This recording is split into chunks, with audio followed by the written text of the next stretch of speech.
Hello everyone, welcome back to the channel. Today we are going to take a deep look into one of the most striking developments in the ongoing conflict between Russia and Ukraine, the Crimean Bridge attack, and what it reveals about the vulnerabilities of Russia's military, economic, and political structure.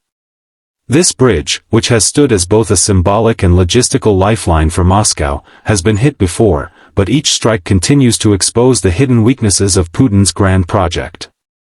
In this review, we will analyze it the way we often approach complex machines or vehicles, focusing on the exterior, interior, performance, safety features, unique selling points, price, and finally bringing everything together with a conclusion that puts the attack into perspective. From the outside, the Crimean Bridge is an impressive structure. Stretching for nearly 19 kilometers, it is the longest bridge in Europe, connecting mainland Russia with the annexed Crimean Peninsula. Its exterior was built to project strength and dominance, symbolizing Russia's control over Crimea and the ability to sustain it economically and militarily. Massive steel arches rise above the waters of the Kerch Strait, designed to withstand heavy traffic, both civilian and military. To the casual observer, its exterior suggests permanence, invulnerability, and engineering mastery. However, as with many systems that appear unbreakable from the outside, cracks begin to appear when external pressure exposes the flaws hidden within. The bridge's exterior has become a prime target not only because of its physical size but because of its symbolic value, and every attack chips away at the image of Russian dominance that Putin has carefully crafted. When we look at the interior, it becomes clearer why this structure, despite its monumental design, is more vulnerable than Russia would like to admit. The interior in this sense is not just the physical construction of concrete pillars and steel reinforcements but the logistical systems that depend on it. Trains carrying ammunition, fuel, and military supplies use the bridge daily to feed Russia's war machine in southern Ukraine. The interior also houses communication networks, transportation routes, and hidden structural weaknesses that cannot be seen from the outside. Unlike a modern vehicle with layers of redundancy, the Crimean Bridge is highly centralized. Its interior lacks the ability to easily reroute traffic in case of damage. This shortcoming means that even a single well-placed strike can disrupt not only the supply lines but also the psychological security that the bridge provides to Russian citizens and soldiers alike. Performance is where the bridge was supposed to shine. In the eyes of the Kremlin, the performance of the Crimean Bridge lay in its ability to sustain large-scale movement of both civilians and the military, connecting Crimea's population with mainland Russia, allowing commerce to flow, and most importantly, giving the Russian armed forces a direct supply artery to occupied territories. It was designed to handle tens of thousands of vehicles daily, along with freight trains carrying enormous loads. For a time, its performance seemed flawless, serving as a lifeline during the early stages of the war. But just like any machine put to the test in harsh conditions, the bridge's performance began to falter under the stress of modern warfare.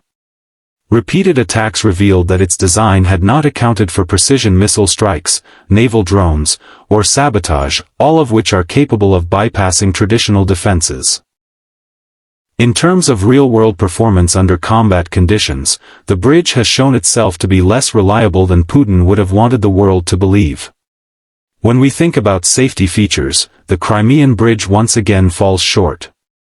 Safety for this kind of infrastructure means protection from sabotage, natural disasters, and above all, military strikes.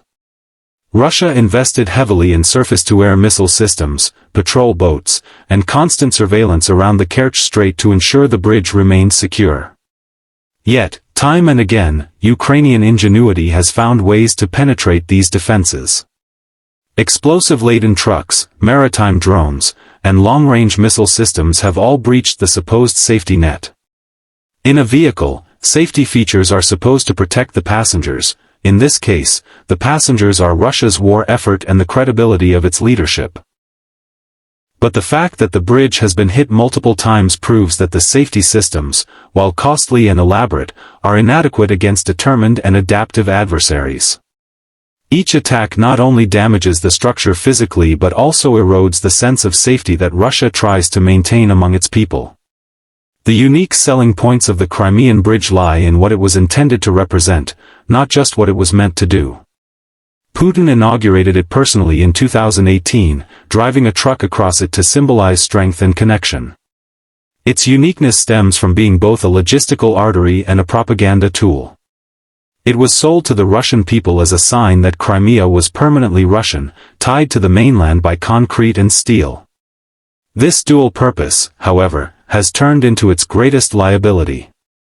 Unlike an ordinary piece of infrastructure, the bridge carries immense symbolic weight, meaning any damage to it resonates far beyond logistics.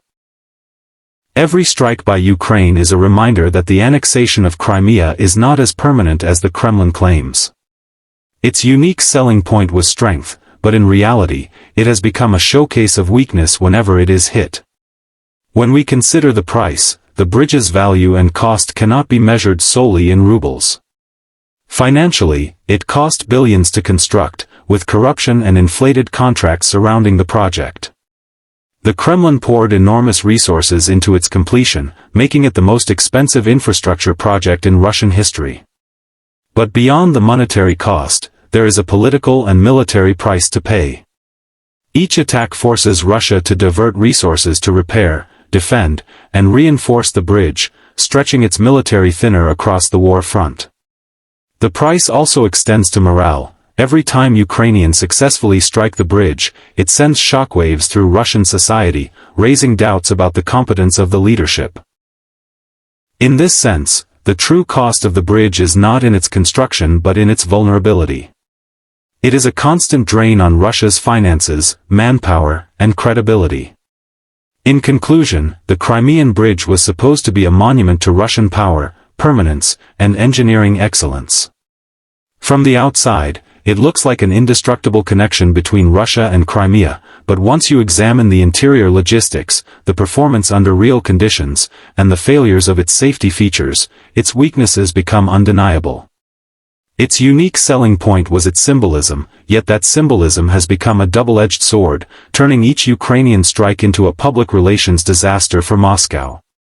The price of building and maintaining it goes far beyond money, extending into political capital, military resources, and national pride. The latest attack reveals yet again that Putin's hidden weakness is not only in military equipment or battlefield tactics but in the fragile infrastructure that underpins his entire strategy. Just like a car that looks powerful but breaks down under pressure, the Crimean Bridge cannot live up to the expectations placed on it. Ukraine has found the pressure points, and every strike on this bridge is not just an explosion in the Kerch Strait but a blow to the very image of Russian strength. The Crimean Bridge, once a triumph, now stands as a symbol of vulnerability, and its story is far from over.